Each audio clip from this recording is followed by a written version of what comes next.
Nellore rural నియోజకవర్గ పరిధిలోని 32వ division Vengala Rao Nagar నందు శ్మశాన వాటికలో మౌలిక సదుపాయాల కల్పన కోసం మున్సిపల్ శాఖ ఇంజనీరింగ్ అధికారులతో కలిసి టీడీపీ నాయకులు కోటంరెడ్డి గిరిధర్రెడ్డి పరిశీలించారు. ఎమ్మెల్యే కోటంరెడ్డి శ్రీధర్రెడ్డి సూచనల మేరకు నేడు అధికారులతో కలిసి పరిశీలించామన్నారు. అతి త్వరలో పనులు ప్రారంభించేందుకు కృషి చేస్తామని టీడీపీ నాయకులు కోటంరెడ్డి గిరిధర్రెడ్డి అన్నారు. 32వ డివిజన్లోని ఎన్సీసీ కాలనీలో ముస్లిం శ్మశాన వాటికను అందరితో కలిసి కూడా దీన్ని పరిశీలించడం జరిగింది. దాదాపు 3 ఎకరాలు పైగా ఉన్న స్థలం ఇది. వసతులు చాలా ఇబ్బందిగా ఉన్నాయని ఈ మధ్యకాలంలో స్థానిక శాసనసభ్యులు సేరెడ్డి గారి దృష్టికి స్థానికంగా ఉండే ముస్లిం పెద్దలందరూ కూడా వచ్చి మాట్లాడడం జరిగింది. ఈరోజు దీన్ని అంతా కూడా ఇంజనీరింగ్ అధికారులతో, కార్పొరేషన్ అధికారులతో అందరితో కలిసి కూడా దీన్ని పరిశీలించడం జరిగింది. ఈరోజు సాయంత్రానికి వాళ్ళ ఎస్టిమేషన్ అన్ని కూడా తయారు చేసి ఎమ్మెల్యే గారి ఆఫీసుకు తీసుకొస్తారు. వచ్చిన తర్వాత దాంట్లో వీలున్నంత వరకు మ్యాక్సిమం చేసే విధంగా కూడా శాసనసభ్యులు సేరెడ్డి గారు కృషి చేస్తామని చెప్పారు.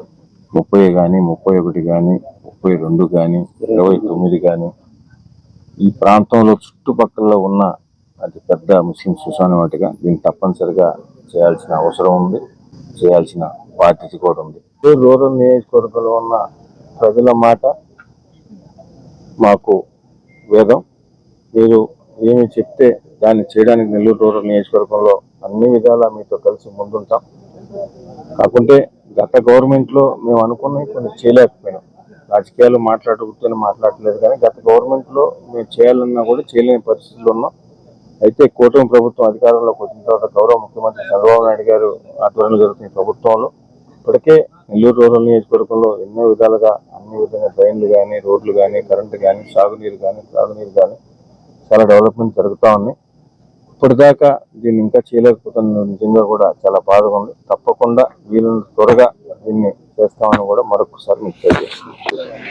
గౌరవమైనటువంటి మా ఎమ్మెల్యే గారు అలా ఎగిరన్న మేము నిన్న చిన్న ఒక 5 నిమిషాల సమస్య వినిపించాం అన్నకి.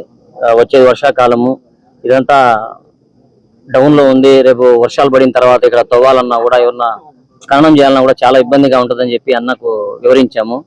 చెప్పిన వెంటనే ఉదయాన్నే మళ్ళీ అన్నగారు వచ్చి చూసి ఈ మా బాధ ఏందనేది అర్థం చేసుకున్నారు. ఈ సమస్య కూడా తగు చర్యలు తీసుకుంటామని చెప్పి ఈరోజు సాయంత్రం లోపునే ఎస్టిమేషన్ ఇమ్మని చెప్పి అడిగారు. ఇంత త్వరగా ఇంత తొందరగా మా యొక్క వినతిని అర్థం చేసుకున్నందుకు అన్నగారికి ధన్యవాదాలు తెలియజేస్తున్నాము. ఇది ఒక్కటి ఏంటంటే నియోజకవర్గం అని కాదు, ఈ కాన్స్టిట్యున్సీ అని కాదు, మొత్తం దగ్గర ఇక్కడ చాలా ప్రాంతాల్లో ఉండే వారికి ఉండే అనువైన శ్మశాన వాటిక ఇది. దయచేసి అన్నగారు ఈ మా వినతిని స్వీకరించినందుకు ధన్యవాదాలు తెలియదు. మరిన్ని అప్డేట్స్ కోసం మన HN9 టీవీ ఛానల్ ని సబ్స్క్రైబ్ చేసుకోండి.